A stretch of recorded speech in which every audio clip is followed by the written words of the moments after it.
Warning, this podcast has stories of real-life events and true crime that happens every day. These stories may contain adult language and graphic or disturbing details not suitable for everyone. Listener discretion is advised. 132 in Bush, I've got him at gunpoint. Check the left phone for going to full evacuation on this side. They're pulling them out. 911. Advise ready for campus. Welcome to another episode of War Stories. I'm Tom. And I'm Chuck. And we're going to jump right into it because back by popular demand from our listeners, we got messages that said, you've got to have Chief Muma back on. Oh, they did? Okay. Yeah. Oh, yeah. Oh, all right. So welcome back, Chief Alan Muma. How are you, sir? Good to see you. Doing good. I'm glad to be back. I had a good time chatting with you guys. You look like you're sitting in front of a log cabin, sir. Is your home with logs? Yep. If you look out there, oh, beautiful. That's my back porch, and you see my river. Yeah. Yeah. I have a log cabin in northern Michigan. Yeah, I'm up in North Idaho, so I'm about the same level of latitude as you. I'm about, I think I'm 90 minutes from Canada. So okay. Yeah, that's about where I'm at. Yeah. Yep. Wow. Okay. That's crazy. And can you shoot guns on your property? It looks like it's pretty big. Oh yeah. Matter of fact, I'm building a pistol range in the front there. I've got a spot where I'm putting a 25-yard handgun range because I love I'm competitive pistol shooting. I mean, that's what I enjoy doing. So being alone or with my family and then shooting or long range shooting. I like that too. So log cabin in the woods on the river. Yep. And you're putting in a pistol range. Stop. I can only get so hard. It is great. Yep. Yeah. I'm listening to the water. You might not be able to hear it, but no, we can't, but okay. That's all right. So we had you come back on and it was interesting. Before we started recording, we were talking about the situation, the current situation in law enforcement, the current situation in this country. And one of the things that we kind of all agreed on was that everything's gotten a little bit too soft. Pussification. Yeah. Everybody, it's funny as I'm working on a project outside of my regular day job and outside of this podcast, I'm working on a show and there was a 20-year-old that was complaining about cold, tired feet. 20 years old. And I just, in front of everybody, I didn't even care. I just said, nobody cares. Work harder. Right? Exactly. Hell yeah. Everybody in that room over the age of 35 looked at me and gave me that like Robert Redford head nod of like, I'm glad somebody said it because this 20-year-old kid needs to understand nobody cares. Work harder. Yeah. And I feel my fingers hurt. That's what we've lost.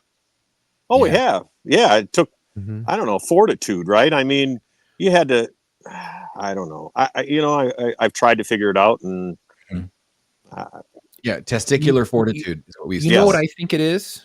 And I think we've talked about it so many times on the show. It's the parents letting down the next generation.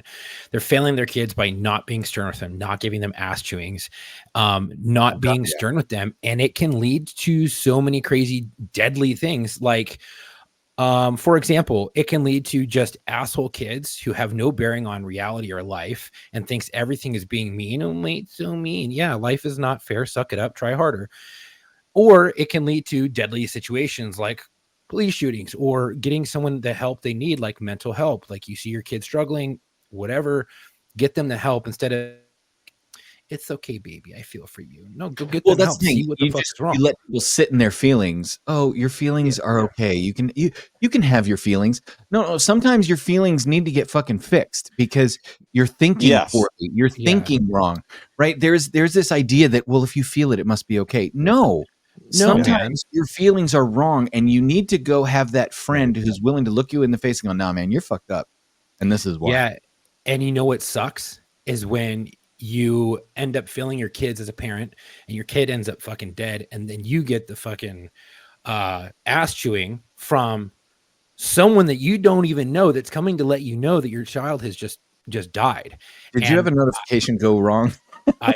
Well, I mean, I don't know if it went wrong or if it went right, but it was one for the memory books. Basically, this kid decided to I guess he was going through a rough patch and thought the only way out was to try to kill a cop. And he charged a cop with, I think it was like a knife or some shit. And the cop opened fire and dumped him. Right. Okay. And so we go to do the death notification, and the coroner's like, I'm going to do it. This is my scene, or this is my fucking death thing. I'm the coroner. I'm investigating along with the detectives and all that stuff. I'm like, whatever the fuck you want. And we're like, just to let you know. Oh, gee, you're going to do the death notification, so I don't have to. Like, good. Yeah. So she speaks Right. Spanish. Do you? And she's like, I do not.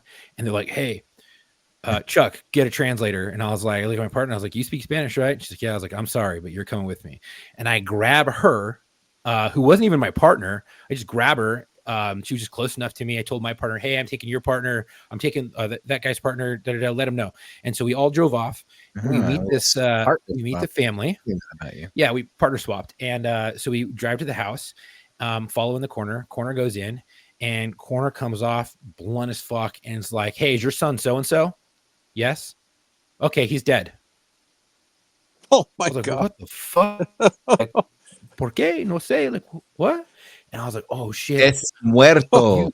You got a translate partner. And then she goes basically into this whole spiel of, do you know your son has issues? Did you know all these were going on? The mom's like, no, I don't know. Like, did you know he was having all these other issues? Because we come to find out he had a lot of things going on. And no. Well, do you know he tried to kill a cop tonight? What? No, he would never do anything like that. And you're like, nope, he tried to kill a cop and the cop killed him. Your son's dead. And then walked out. I was like, oh, fuck. And me and my partner are just sitting there, and she's just, or the partner I had, and she's trying to explain everything. And I'm like, man, if you would have just paid attention to the warning signs of your child and given him the time of day to just sit down and be like, hey, what the fuck is going on? What's wrong? To be present, and then to tell them if they are fucked up. And it's just not that one time, but it's like the whole life. You've been an absentee parent. You haven't been there raising your child. Your child has been going down the wrong path. And this kind of sounds harsh, but at the same time, it's like, if you're not there and you're absentee, regardless if you're trying to make money or not, you got to have, you got to spend time with your fucking kids. Because if you don't, they're going to grow up and they're going to look to the wrong places to like look up to you. And this is a prime example of it. This kid didn't have an outlet, didn't have anyone to talk to, said, fuck it, I'm just going to go and try to take someone else's life. And it's just another example of parents failing the next generation of kids. Well, and that's, I mean, like, I have told many a person while in uniform, they were a bad parent. I didn't pull any punches. And, you know, I used to tell parents, either you spend time with them or I'm going to end up spending time with them. That's just the way it is. Right. And if you don't teach your kids about drugs, somebody else is gonna. If you don't teach your kids about, you know, somebody's down to teach your kids about, trust me, there are plenty of people down to teach your kids about sex the wrong way. And if you don't have that conversation with them, somebody else is going to. So it's kind of like being the on-scene commander.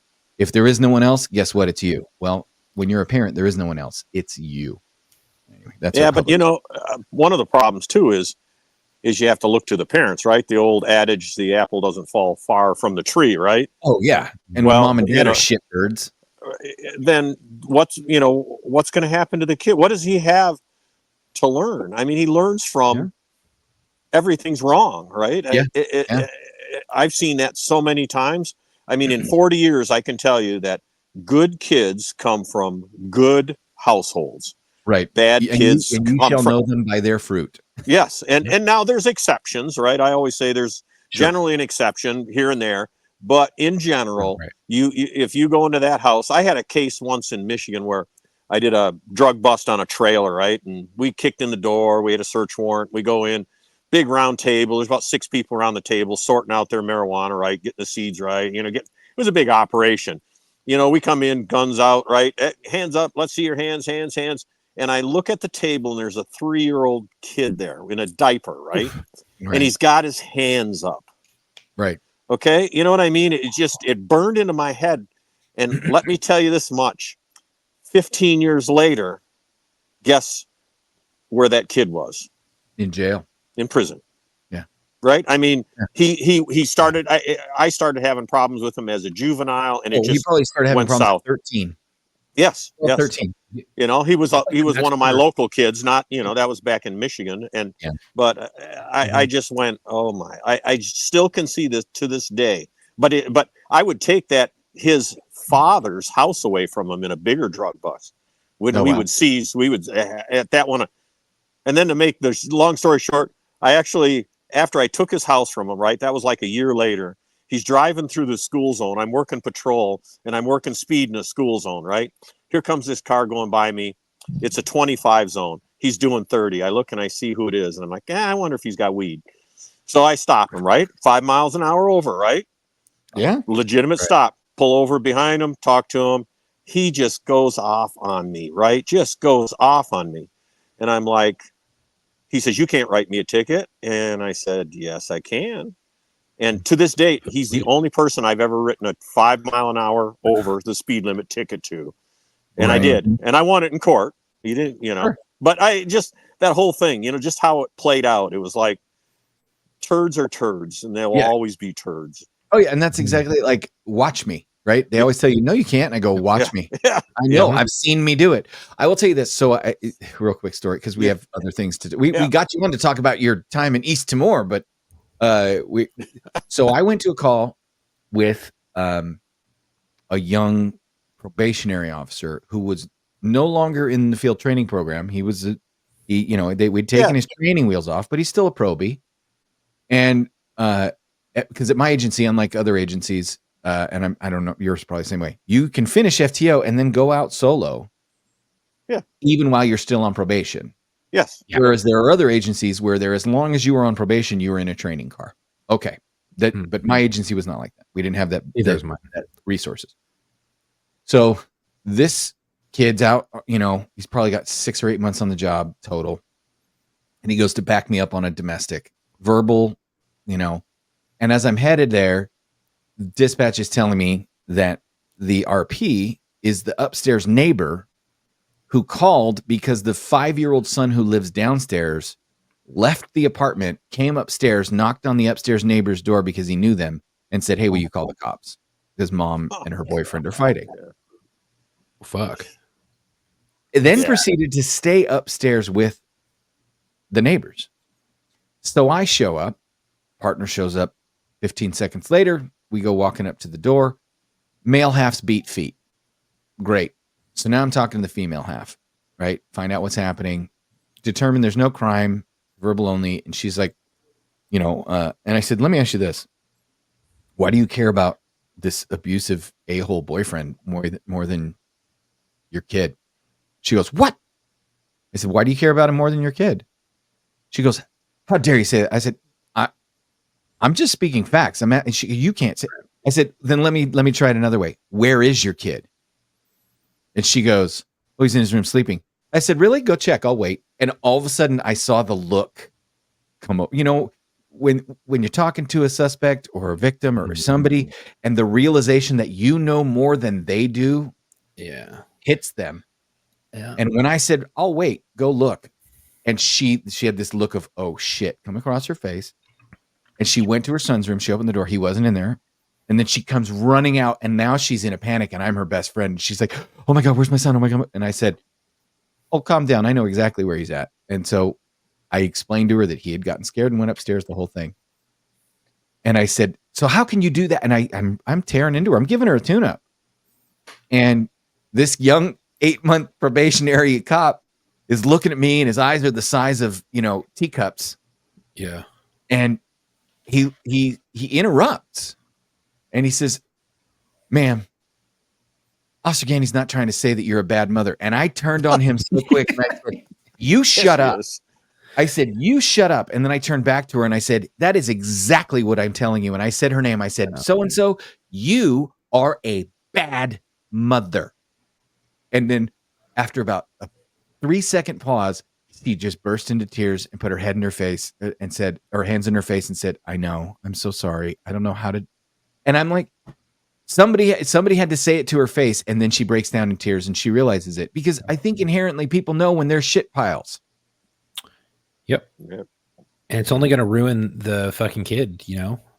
And that kid is going to remember that for the rest of his life. I don't care if he's 5. That's going to be scorned or burned into his fucking brain. Well, so let's put it this way. If I do the math right on when I would have said that to her in my career and where I'm at now in my life, that kid is probably about 23.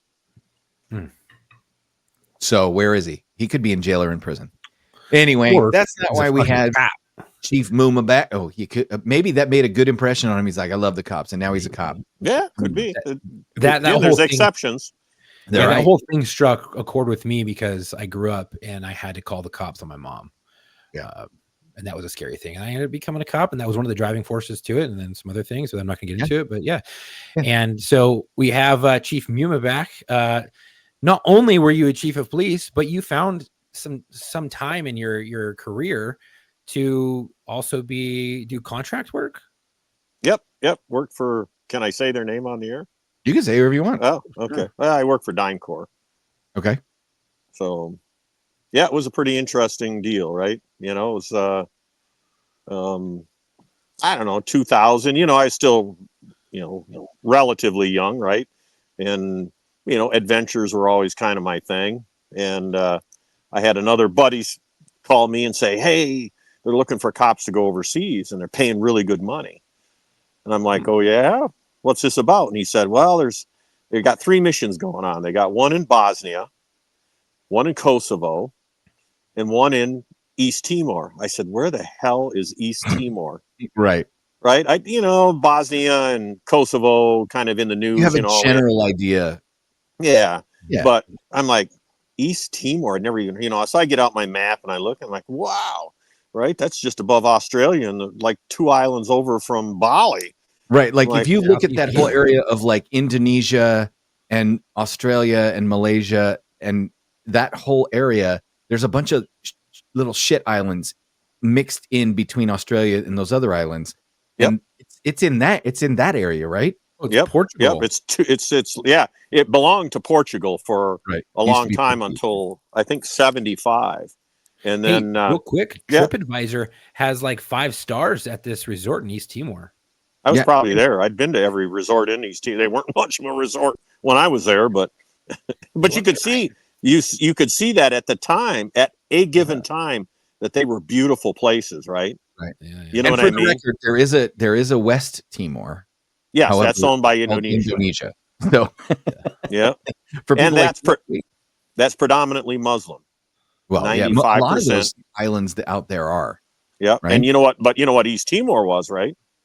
No, 98% Roman Catholic, right? Because of Portugal.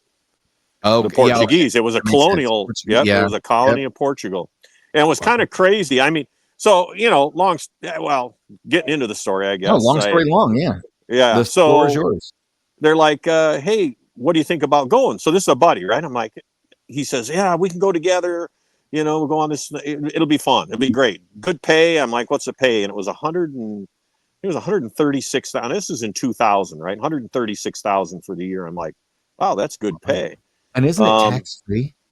Well, a certain amount is, yes. As long as you're out of country 6 months, there's a certain amount is tax free. So that brightens it, right? And the travel, you get to travel. They fly you every month off the island, and I got to live in Australia during the period of time I was there. So, that's what they said. And so, anyways, it looked attractive, right? I thought, I don't want to freeze my balls off in Bosnia or Kosovo, right? That does not sound. And there were only 2 missions that you were armed on. Kosovo was an armed mission, and East Timor was an armed mission. I'm not going anywhere that I cannot carry something to defend myself other than a knife, right? I just am not sorry, it ain't happening. Yeah, add that to the list of shit that ain't happening. And then when you looked at the pay, East Timor had the highest hazardous duty pay. So, because the pay is a combination of like per diem from the UN, right? The State Department paid us our salary, came through DynCorp, but it was through State Department. We were State Department contractors. But all things told, our pay was the biggest in East Timor. So I'm like, if I'm going to go anywhere, I'm going to East Timor. It's, it's got the danger, It's got the fish to swim up your pee-pee. It's got all kinds of crazy things there, right? It does. It does. I mean, yeah. It's funny because you always wondered, like, where is that? And it turns out that's where it is. Yeah, that's where it's at. Wow. So I'm like, look into it, right? And they're like, well, we're selecting a few officers from the States. I'm like, how many is a few? Well, we're looking for about 40, 45 people. So I threw my hat in the ring, you know. I got selected. My buddy didn't. You know, and I was offered the job, and it was like, wow, I was employed by my Arizona municipality at the time, and I went to them and said, hey, I'd like a leave of absence for a period of time. I'll come back, I'll monitor it while I'm abroad, but I want to do this, right? I mean, I was kind of more gung-ho. Well, I don't know. Anyways, I wanted to do it, right? Yeah. Yeah. And they were really cool about it. They said, hey, give you a leave of absence, not a problem, but we just want you to come back. And I'm like, okay. So went to the testing process. That was really interesting, right? You know what I mean? I had been through all the law enforcement ones, but they had a pretty good battery of everything from psychological. I mean, physical fitness standards weren't much, but they did have an obstacle course. And you had to run, you know, and then a shooting test and stuff like that. But I get selected, and here's the kicker. So they say, okay, you're going to fly out. I think it was in May of 2000. And we're going to send you to a 2-week training at our facility in Texas. And I'm like, okay. So where do you suppose the best place to send a bunch of guys to stay for 2 weeks, if you could just think to yourself, near the Fort Worth area, where would you think? I would say I wouldn't place them. Mm-hmm. The American Airlines Stewardess Academy. Oh my Lord! I didn't even know that was. Yeah, there we go, dude. Yeah, yeah, it was. I believe it was. Yeah, I'm sure it was American Airlines, but it was a huge complex, right, just outside of Fort Worth, and they trained stewardesses. Now, you know, men and women, but there were a ton of women. So we shared half the facility. They apparently rented it out to DynCorp, and we were there for 2 weeks, right? We ate lunch in the lunchroom with them. I mean, we did other things at various places, you know, Fort Worth PD. I think we went to their ranges and stuff like that. But it was crazy. You know, I'm like, wow, you would put us on a, because let's be honest, most of the guys that do this stuff aren't really, I don't know. You know what I mean? Yes. Right? Okay. Yeah. I don't think it was necessarily the best of mixes. You no, know? I mean, it's a great mix. If you want to, you know, get into some shenanigans and get fired. Right? Exactly. And guys did. It's for that. You know what I mean? And they're trying to get people, and then people are getting fired, you know? So, but I make it through that, right? So get through all that. Teeth, right? Yeah. And they give me deployment orders. I fly back. They say, you got about a week to get ready at home, and we're going to ship you over to, Southeast Asia. It's like a 21-hour flight or some crazy thing like that. So I got my stuff together, went home, packed up. Man, they picked me up at my house, took me to the local airport. The local airport took me to Phoenix. Phoenix flew me to LA. LA, I boarded a transatlantic flight to, Trans-Pacific flight, right? Sure. Trans-Pacific flight to Australia, landed in Sydney. I'm thinking, wow, that was a brutal flight. Then we get on another plane, and I had to fly to Darwin because that's where our departure was for Timor. Have you ever flown in Australia? No, I've never. You look at Australia. Okay, so look at it on the map. It appears to be pretty large, right? Right, but the entire interior of the country is unusable. But it's huge. From Sydney to Darwin was like 11 hours in a plane. Wow, it was. Dude. Oh my God, it was horrible, right? You know, so I know the entire country is trying to kill you. Well, yeah, that's true. Yeah, yep. I mean, they warned us about that. The saltwater crocodile. As soon as we land, right? Well, first off, they got some deal with our weapons. Our long guns are like held up by, of course, the Australian government. I don't remember the whole deal there. Our handguns were on the island already. They're already, you know, at the armory there. So, but we got our long guns held up. We're trying to sort everything out, and we have to go see a movie on the country and kind of what's going on. and they tell us about the saltwater crocs, right? I mean, saltwater crocs are eating people over there like, well, they're eating a lot of people, right? I mean, snacks. Yes, you go to the beach and there's signs up, danger, and you see this little like guy with his arm kind of bit off, right? Kind of. I mean, the graphic signs. Yeah, the crocodiles are eating people like a fat kid in a cupcake store. That's right. Yeah. And if the people that live there are telling you, like, don't do it, like, yeah. But I'll tell you what, got to say this. Darwin was the coolest. They treated us Americans like, oh man, it was just awesome. It's the best country, I'd have to say, out. Yeah, one of the best countries I've ever been in. As far as them treating us from the U.S., they just treated us like gold. They really did. So we go through our little indoctrination there, and then that's where we got the warnings on, if you end up in the rivers in Timor, don't pee when you're in the water. We're like, what? What do you mean don't pee when you're in the water? Yeah, because there's a fish that will follow the nitrite stream or your urea. It will come back up and it will swim up your pee-pee hole.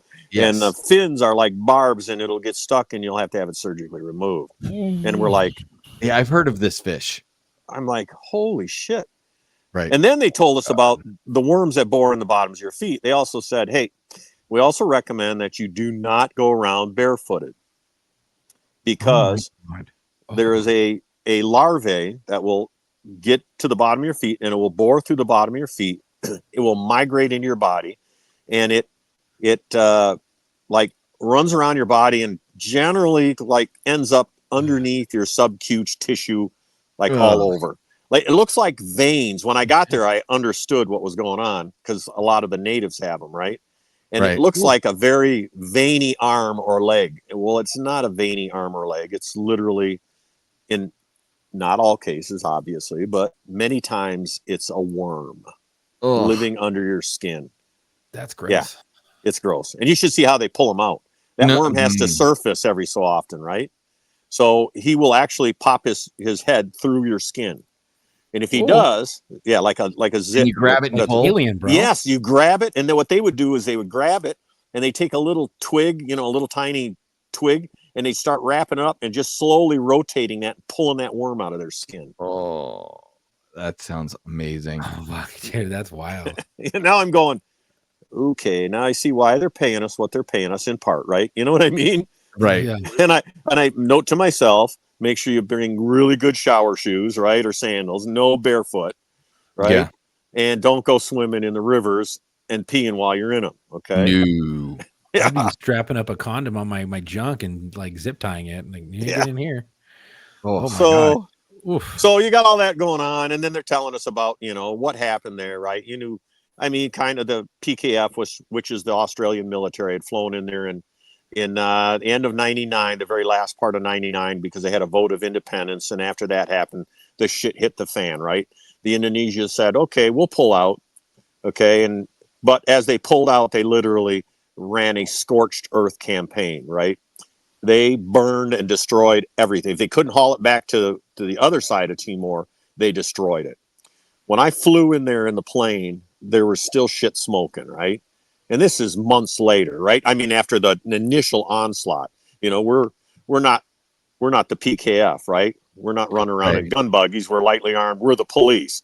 We're supposed to be bringing order to the streets, kind of thing, So this is referring to, you went there because of the genocide and resistance in East Timor from 1975 through 1999.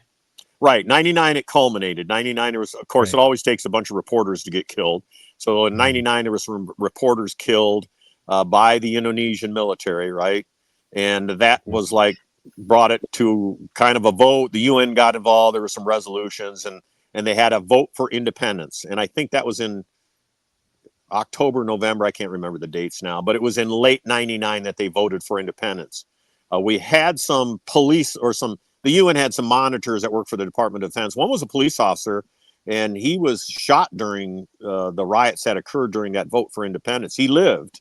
No. He was one of the first ones to outside the country, you know what I mean? A visiting, police military person to get injured there.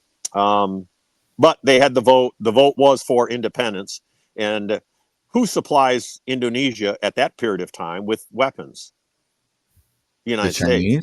No, Oh, the was it the United United States. States? The United States were their primary supplier of military hardware. So the U.S. got in there and said, hey, if you don't, you can see this in the background, right? If you don't be good, we're not going to let you buy guns. Right. And so, they were relatively good other Be than nice to your brother, or we're gonna. yeah.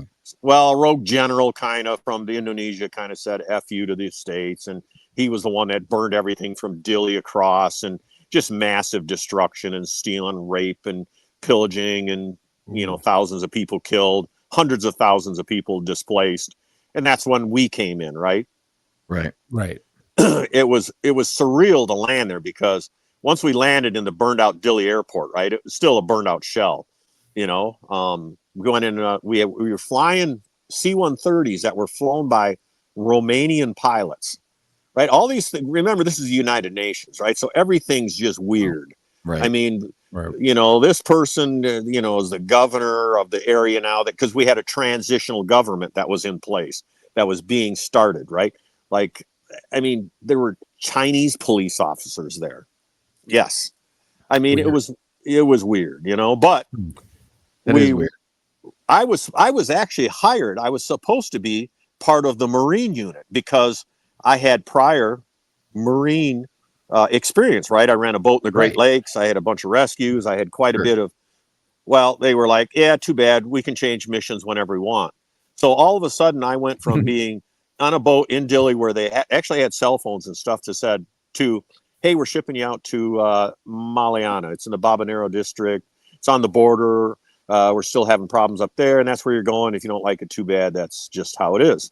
Read your contract. It says we can change mission deployments as we see fit. Did you miss the part where we can screw you over? Yeah. And I'm like, I was pissed, but I'm like, okay, well, we'll see what happens, right? We get out there. In Maliana, we got to this village, and at one time, I hate to say, I probably a 20, 30,000 population maybe, but I would have guessed at the time we got there was 500. And this is another thing that sticks in my mind when we first got there, right? These are the island chains, the tropical island chains, because they are. But I'm telling you, I saw nothing but, very old women that were, I don't mean this, that were not very good looking. Okay. Yeah. It just seemed odd to me. That was another thing that seemed odd. I'm like, where? There's no young women, and there's no, what's going on? All the young women got kidnapped? No, and it would come. I would learn about it a little later. So we get there, right, and there's just nobody around. As we settle and start, we commence to providing border checkpoints. Like I had to put security on a border crossing, because there were no border crossings up until that time. So we established that. The Australian military set up checkpoints throughout the area. So they were the primary, we'll call it border security, right? But we had to do like interdiction on shit. You wouldn't believe the shit that they were that they would smuggle. This has just happened. And everybody's trying to bring in everything, right? From booze to pornography to you name it. And they're trying to smuggle it across the border. Yeah. They've been waiting. Yeah. It's a frenzy, right? I'd take a team out on the border. We'd and you'd literally go down there and boom, there, like you get 12 people, and it's like they all got burlap sacks on their back, and you're like, take it and see their cigarettes or pornography or booze or, oh my God, it was horrible, right? That's literally half of what we did when we got there, was just this trying to keep shit from coming across the border, which was a lost cause. It really was. Right. There wasn't that many of us, you know what I mean? Right. So, this is the kind of stuff we were responsible. To give you an idea of our mission at that point, we were responsible anytime there was any interaction between the militias and the PKF, the Australian military, under UN guidelines, we had to go investigate it. So we would have to load ourselves into APCs anytime there was a firefight that they got into. Mind you, these guys would snipe at us and throw grenades at us, and we had our own problems. But anytime they were engaged with the PKF or the Australian military, we had to go and like say, oh, do the holy thing that this was a justifiable engagement, right?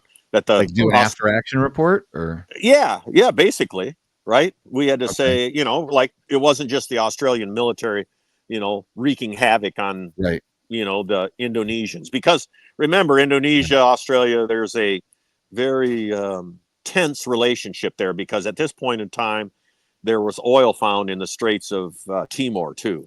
Oh, so right. add that to the Comes mix, back right? to resources, right? Right. That'll So get you in a frenzy real quick. it will. So they were trying to not get into a major conflict there, the Australians, you know what I mean? Mm-hmm. And then we had the Kiwis there. They were great. Good. They were gung ho. I have to rate them as high as the. I'd say the Australians, because they took me under their wing. They were the only ones that had good food. Because remember, we didn't travel with support. I flew in with a banana box, and that's what I could carry for food for a month. Oh wow! If I couldn't scrounge it up there, and you didn't eat their food there, right? I mean, you were, unless you wanted to get worms or you get a gut fluke or something like that. So like dysentery, yeah. So, I kind of befriended some of the PKF in their intelligence, because I was assigned as an intelligence officer, and so I got to interact with those guys, and we looked at all the bad guys that were going, what was going on, and we'd have our meetings, and so they would bring me in and let me go through their chow lines, right? Oh man, they had ice cream, they actually had steaks. It was one of the few enjoyments I had, right? Because there's no buildings, we don't have air conditioning, we don't have shit, right? We're living in where I was at was an old TNI, which is the Indonesian military. They had a TNI is the acronym for the Indonesian military. Yeah, yep. And so when they fled, they destroyed everything, and so there was a military compound that we took over. We had to hire our own security, kind of. Okay, I mean, we had us, but we got to sleep too, and we got to have. So we pay villagers to and they were good. Trust me, the East Timorese people were really good people, but the Australians put some tin on the roofs of the burned out buildings so the rain would stay off us. Remember, we're in an equatorial area here, and the rain can come down hard. And so that's where we lived, right? In a mosquito net inside a burned out building, cooking on a stove that I brought. I mean, oh wow, yeah, they gave me shit because I was kind of a techie, right? I'd bring in the knife that do 10 different things, and I brought a folding chair. Guy. Yeah, I am. I brought a folding chair, and they're like, "Man, why are you humping that shit into here?" I'm like, when I got there, everybody wanted my chair, right? Because there was nothing. I mean, you had a dumb idea one. Yep. So we generally, right, kept law and order. Now I'll say this: so you go into a new country. Well, I guess a new country, right? And you're the police there, and they say to you, "Hey, you're the police. We need you to maintain law and order." So, what is something you'd like to know? What are the crime trends? Well, we knew that was rape and murder, and we were called the Maliana grave diggers, but because we were investigating war crimes, But well, we did have, and we had QRFs, right? We had a quick reactionary force. Sure. They were, God, I can't remember. I think they were Portuguese. They were a pretty sharp unit that we could call on if the shit really got thick, really bad, and we needed reinforcement, because there wasn't that many of us, right? Right. The next thing I would ask is, where are my friendlies and where are the enemies? Right. Okay. But what about, you're the police, remember? You're thinking kind of militarily, which you got to there, but you also remember you're the police. So if you're going to police, what do you need to know? The laws, right? Oh, yeah. Well, yeah. Yes. Okay, yeah. Okay, well, so here's what they told me. I said, hey, so, where's our guidance? And they said, oh, well, we don't have it. We're in the process of a transitional government. So we've adopted the Indonesian Penal Code. I'm like, okay, so where is it? Where can I read one? Well, there's one in Dili. I'm like, one? Yeah. I'm like, they don't have the book. Remember, this is not the time you can whip your cell phone out, right? Look it up on the internet. Right? No, when I got hired, I still carried around a hard copy penal code and vehicle code in my war bag. Yeah. Yeah. Mine's in my garage. So, and I did too. And that's what I'm looking for. Right. They're like, Yeah. Well, do your best. I'm like, Okay. I kid you not. You laugh. And this is, I Oh mean, my you know, gosh. it's like, wow. And I said, so, detention wise, what's our authority? I mean, we probable cause, if we suspect something, because we had a lot of, we had the militias that were cross bordering and killing people and going back and forth. And so, there was quite a lot of shit going on. We'd raid villages and pull out militia out of their huts. And, there's a lot of crazy stuff. But again, I got to kind of know what I'm doing. Do I take this guy do I have a prison facility that wasn't burned down? And so they said, well, you can detain on mere suspicion for up to 3 days. Oh, I'm like, shit. wow. Well, that's kind of interesting. Cool, man. That's Yeah. sweet. 3 days. 3 days, mere suspicion. Okay. Anything over that required, more established probable cause and authorization from some higher up mucky muck somewhere. It gives you time to read that penal code to see, did we Mess up? arrest it? Can we arrest him or do we let him go? Sir, what are you doing? I'm beating this woman. Okay, let me ask you something. Is that illegal? Hey, that leads into a good one.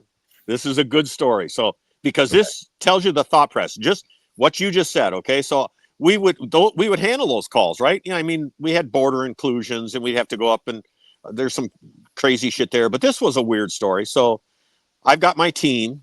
I was the acting team commander at that point because the guy had left, and I had a group out there, and they called me. And they're like, "Hey, Alan," he says, "we got this situation, and we got this guy in the hospital, and he's been beat to death almost." And I'm like, "Oh, wow, I mean, okay, so what happened?" Well, something about he kissed his girlfriend on the porch at his parents' house, and the girlfriend's brother beat him almost to death. Ooh. And they're like, "We want to, I'm like, I said, something doesn't sound. So I go to the hospital, which was a trip in itself, right? You get to this hospital and you're like going, oh my God, please God, make sure you get me the hell out of here. Okay. I mean, but so he's in the bed there and he's been beat to a crisp, right? I mean, this guy aggravated assault clearly. Sure. And I'm talking to him and he's like, he tells me that this girl is his girlfriend and that he kissed her on the porch in front of her parents. You're talking about the actual porch. Porch isn't like East Timor for the butthole, right? No, yeah. Make sure no. He kissed her on the porch. You're like, well, that's not that would be bad. in the porch or something, right? Or on the porch. The porch means the anus. No, this was a regular kiss. Right. Okay. Wow. But it occurred at their house. Now, again, houses aren't like they are here. They're very, very much mud huts in most cases and stuff like that. But the parents were there. The girlfriend was there. The brother was there. So the whole family is there. The boyfriend comes over and apparently gives I'm guessing it's got to be close to a tongue in the mouth kind of kiss in front of the parents, right? Sure. And I'm like, something's not right here. I mean, the brother, I interviewed the brother, right? They got him detained because we can detain on mere suspicion, right? Right. And so I talked to him and he's like, he's just livid, right? He wants to kill this guy. He's like, they disgraced my family, this, and he's just going off. And I'm like, wow, this just doesn't make sense in my world, right? Western policing, right? Sure. Mm-hmm. Okay. And so as I dig deeper, I get a hold. I'm like, who best to call than the village mayor or the chieftain? Okay. So I go speak to him and I'm like, I said, I'm trying to figure this out. I got this guy and this is what's happened. And he goes, oh, bad. And I'm like, yeah, bad what? And he goes, he described it as basically that was taboo, right? To kiss in front of the parents like that on the porch. It was almost like akin to raping her on the front porch. Yeah. Oh, wow. And so, yep. And so the brother was protecting the family's honor. And the mayor, he tells me, yeah, we want the kid that's in the hospital. You need to let the one that you arrest or detained go. We want Right. the kid that's in the hospital because he's going to serve time. He's going to have Right. community How dare service to you do. do that? You're lucky you Oh, just got off with an ass whooping. Yeah.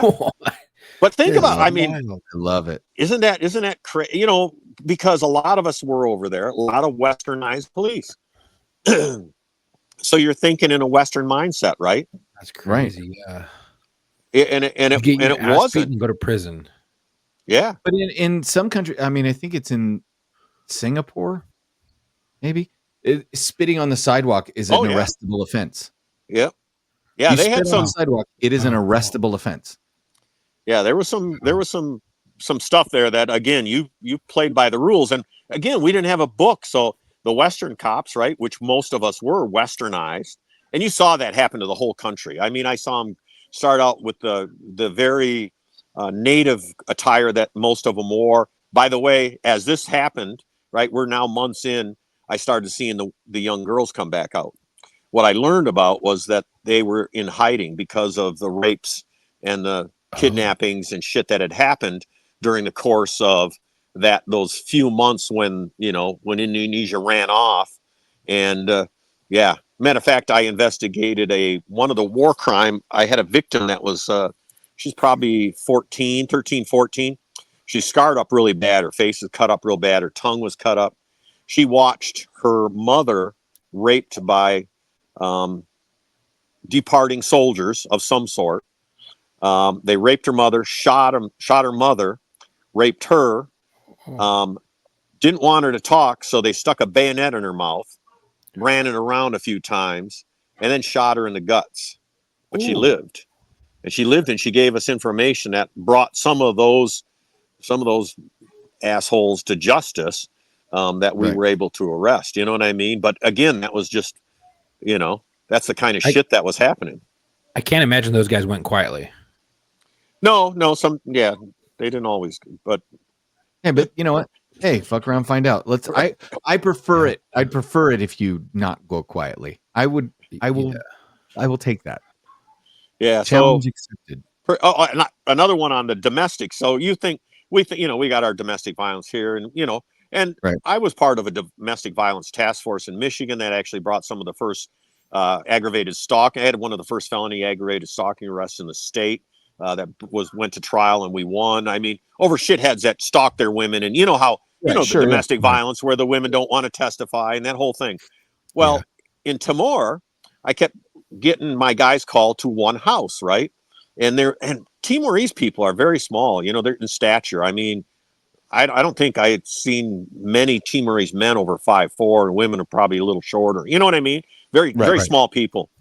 But I kept getting calls to this one house, and this guy kept beating his wife up, right?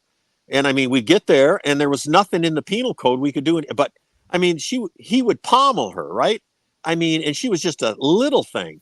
And finally, like about the third time I went there, I had my interpreter with me, and I'm a big guy, right? I mean, most of them were scared as hell of me. And I got there and I pulled this guy aside. I pulled my interpreter over because nothing's working, right? So I said to the interpreter, I said, I want you to tell him that the next time I come back here on a domestic violence call, I said, where he's beat his wife up, I'm beating his ass.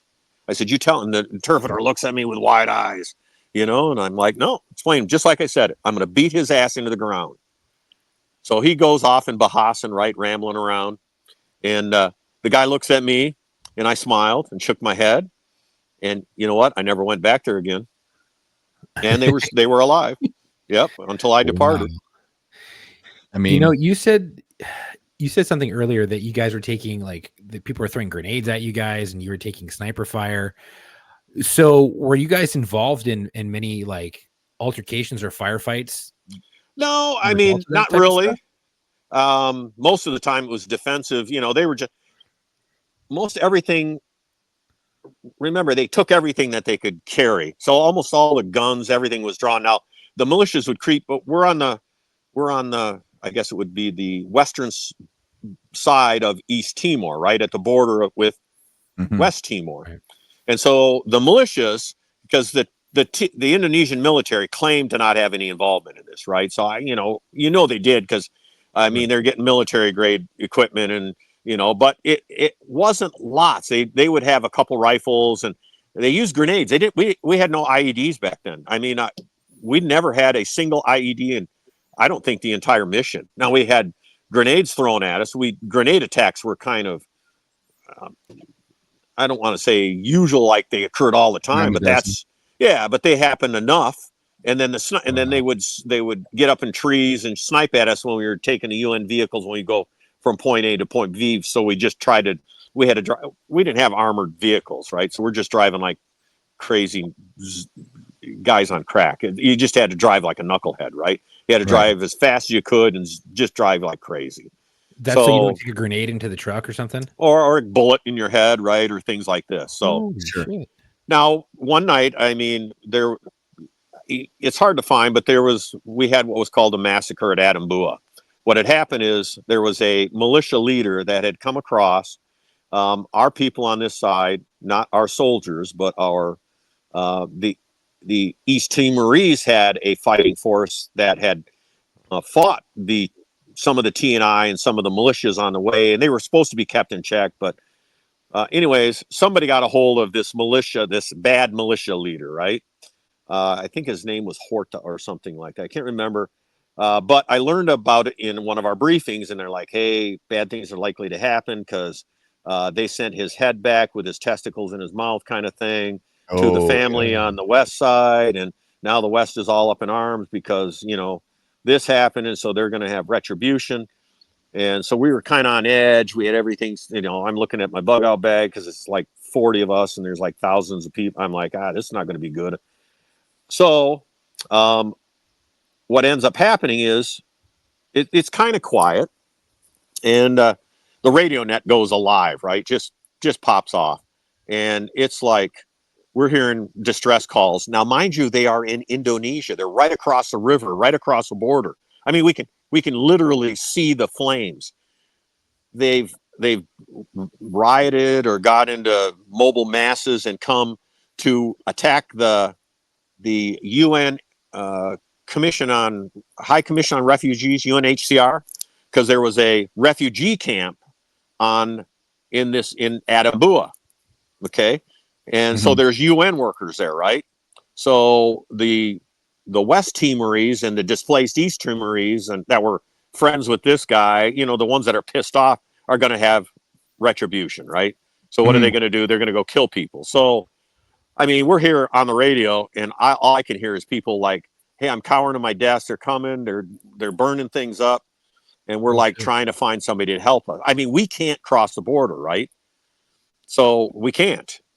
Right. And they can just run over to the other side and ollie oxen free. Right. So we're on this side of the border. And we're going, shit. So I get a whole, the Australians are like, because they had Blackhawks. And we're like, hey, we got to get our people out of there. They're getting killed. No, we can't cross border. If we do that, we're going to have a war, and I understand where they were. So I go to the Kiwis, right? We call the Kiwis, and the Kiwis are like, hey, mate, where do you want us to go? And I'm like, yeah, their helicopters are firing up like literally at that moment, right? They don't need shit. They're not calling in permission with Indonesia, right? Indonesia's got fighter planes and shit, I mean, they're not a backwards country.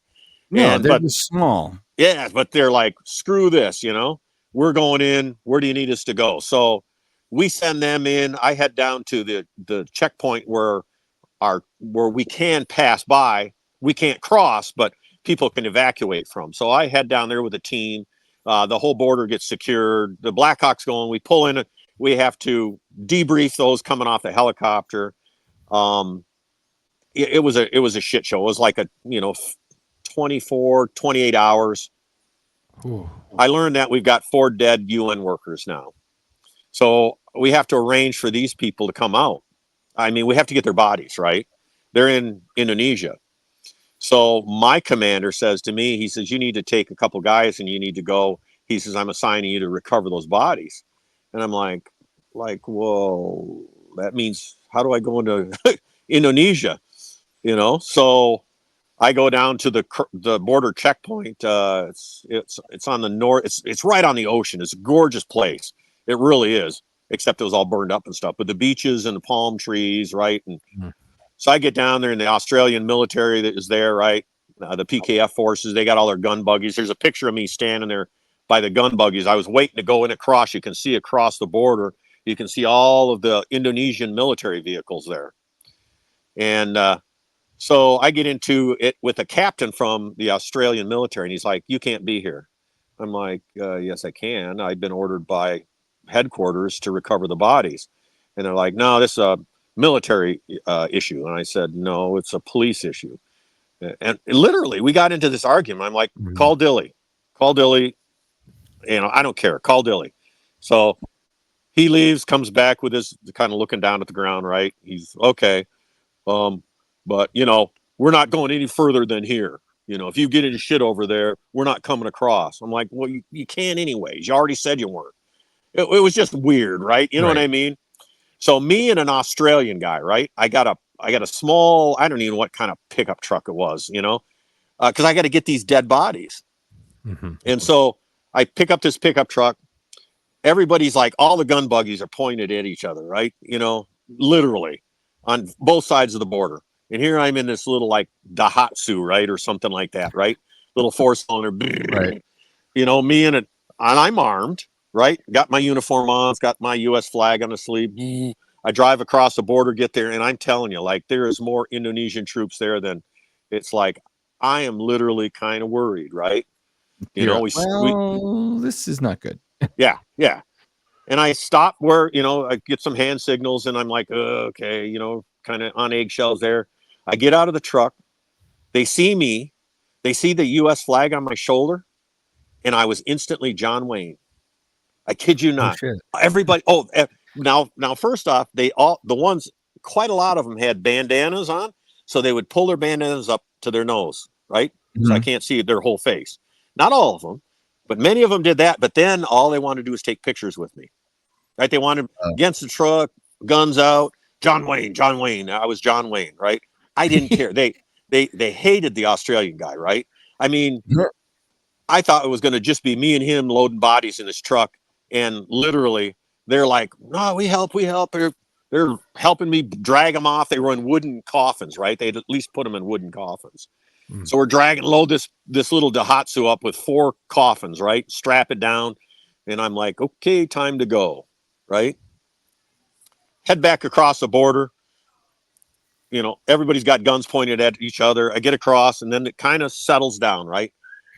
And then I hear the chopper coming in, and it's a freaking Soviet era, I think, what's their heavy lift helicopter? I think it's not the Hind. The Hind is the gunship. Yeah, the one that's not the gunship.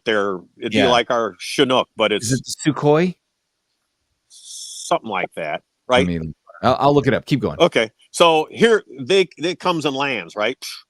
And the pilot comes off and he motions to me and he goes, they want you back in Dili. You got to take these bodies back and escort them back. So we load them into this helicopter. The Australian guy takes the truck. I said, I'll meet you in Dili. Now, mind you, Dili's at least a 60 km drive, right? Along a crappy road from hell, right? I'm in the helicopter with like Ukrainian pilots, right?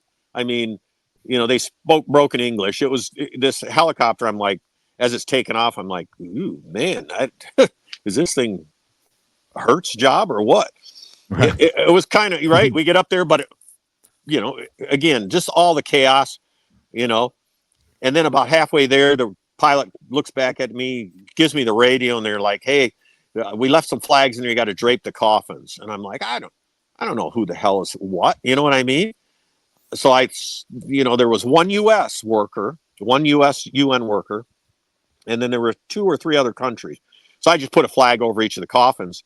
We landed Dili. As we're getting ready to land, I look down and I see like more people, news obviously, than I'd seen in a long, long time. We hit the ground. We taxi up. They said, hey, it's going to be a lot of people there. Open the door, and CNN World News, right, is there on site because it was a bunch of UNHCR workers that were killed, right? It was a pretty big to-do back then. I think there was 4 of them. And so but on top of it all, nobody knew because we didn't have cell phones like we do today. There was some in Dili, you know, some of the shitty ones. but I couldn't even get out from where I was at. So my wife didn't know all that was, and went in the paper that there was a U.S. worker, and there was only like 4 of us in that whole district. So one U.S. worker was killed, UN U.S. worker, and these other country members, from different countries. So my wife didn't know. It took me almost 2 days to finally get out on a sat phone to get through to her. I mean, it was devastating to her. So there's a 25% chance I was one of the ones that was killed. So that was a crazy, crazy time. So I'm sorry, I burned up a lot of time, I know, but no, it's okay. That's great. We just have to have you back on. Well, anytime. It's kind of fun. We just love hanging out and chatting, and your stories are always great. And honestly, your life is so just packed full of stuff. There's so much stuff that you've done in your life and your career. It's like you've almost lived 2 lives at the same time. It's wild. People say that, and I say, hey, I've done it. But remember, again, as I told you, I think before, being the chief in a small department, I've gone on everything, and then my experiences just led me down a path.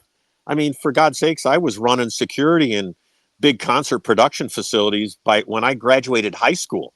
I mean, I had up to 200 people working for me at Castle Farms, a music theater in Charlevoix. I mean, the stories I can tell you,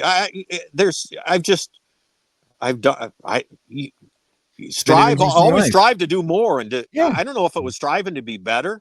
I was always interested. I probably a bit of ADD, right? I talk like that, I'm sure, but you know what I mean? But I'm not like today's people, right? With ADD. Oh, take a bunch of medication and we just sit on the couch. And you turned it into a superpower. Yeah, we did. And it was a great superpower. Let me do all kinds of shit. You know what I mean?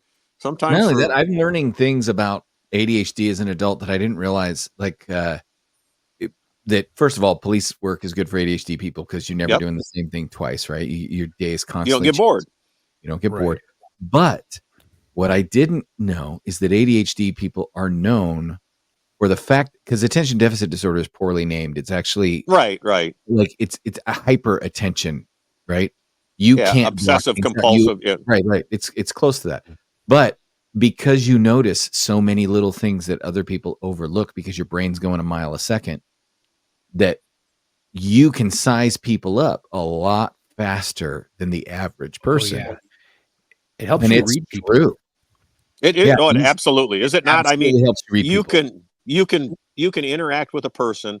I'd say give me 3 minutes. I mean, I can sometimes get it right off, but you know what I mean? But I generally would have to say that I'm right on whether they're a shithead or not.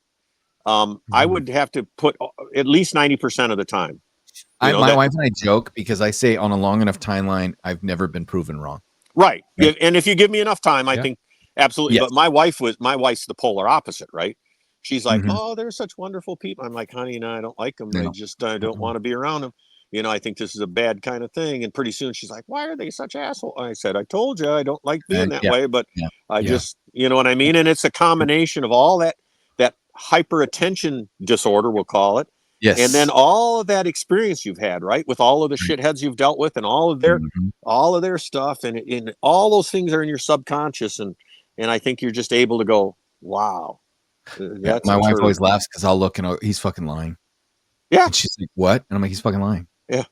And she, how do you know? And I start to say things that I noticed and blah, blah, blah, blah, blah.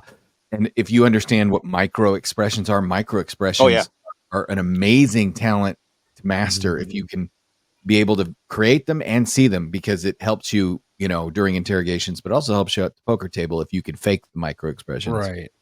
But also if you can read micro expressions, you can pick up on violence before it happens. You can pick up on somebody. Oh yeah.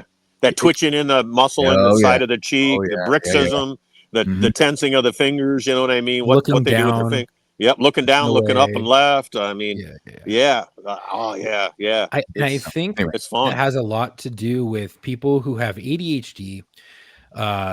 They are not always paying attention. They look like they're not paying attention, right? When you're paying attention to everything. but they're watching everything else. They're looking at their surroundings. They're watching your hands. They're watching your body movement, and they're paying attention to you. So they have so many things going on. They're watching your mouth move. They're watching your eyes move. They're watching your body language. They're watching your hands, your fingers, your feet. They're watching everything as they're listening to what you're saying. And they're like, that doesn't all add up. You know, I constantly watch stuff with my wife and I go, oh, and she goes, what? And I said, did you see that? And she goes, no. And I said, back it up. And I will point out some obscure detail, or we'll be, so anyway. Yeah. It's so, true. I don't know. Do we have, Alan, do you have another dedication for this week, or did you want us to use one? Did I use one of my officers? You know, Jerome lost quite a few officers. You did dedicate your Charles or Reese, right? Officer Reese. Mm-hmm. Okay. There was we lost, unless you have another one that's recent. I mean, again, you know, my honorariums from my department. This is your story. So if you have a dedication, we lost another officer in Jerome. Again, I told you about like comparison Tombstone to Jerome, Arizona, right? And how Jerome was just a forgotten about. They didn't have dime store novelists. So, I mean, we lost more peace officers in Jerome than Tombstone did.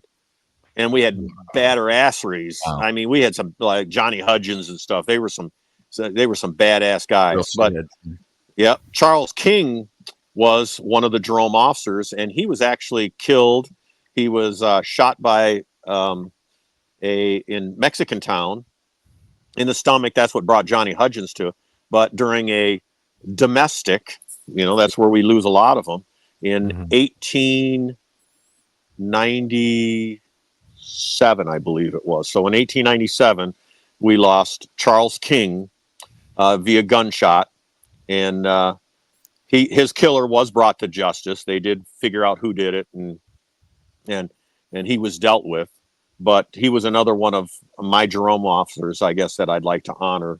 In closing. Yeah. Well, rest easy, brother. We've got it from here. And Chuck, what do you have for us as we close out?